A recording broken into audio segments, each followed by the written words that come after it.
pas tout dit, mais Nicolève l'école. C'est fait ciser tout. Autrement dit, il est plus facile d'entreprendre que de réaliser.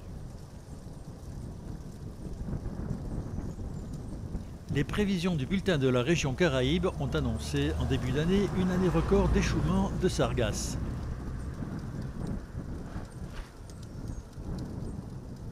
Et pour notre commune, qui reçoit plus de 40% de sargasses de toute la Guadeloupe, c'est le retour du barrage d'Évian et ramassage incessant.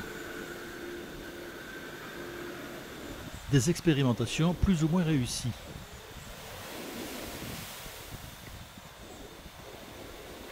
Le filet de Rome est un long barrage de 700 mètres posé une première fois en août 2023 au large de Capesterre.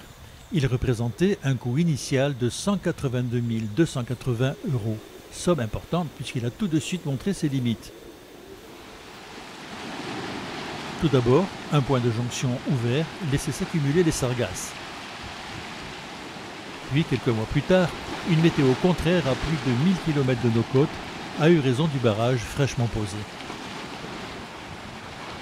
En octobre, de petits bouts de filet s'échouaient sur nos plages.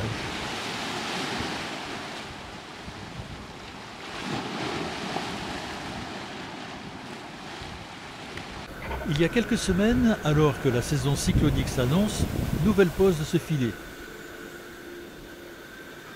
Les conséquences, alors que nous sommes en échouage fort, se passent de commentaires.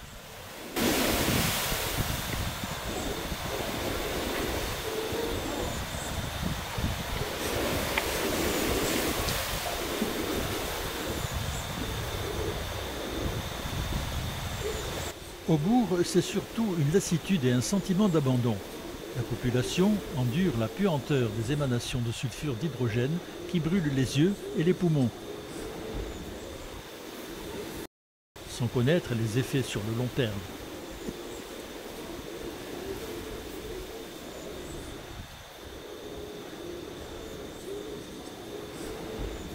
Et côté stockage de ces tonnes d'algues ramassées, là encore, Capesterre apparaît comme un mauvais élève.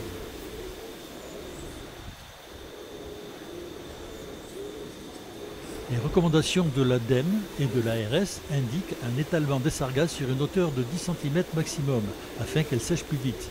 Or, dans notre commune, les algues sont entassées sur des hauteurs qui peuvent aller jusqu'à plus de 2 mètres. Par ailleurs, c'est une potentielle catastrophe environnementale qui se prépare à Capesterre, où les prélèvements réalisés par le BRGM sur les écoulements venant de la zone révèlent une présence d'arsenic supérieure à 330 fois la moyenne.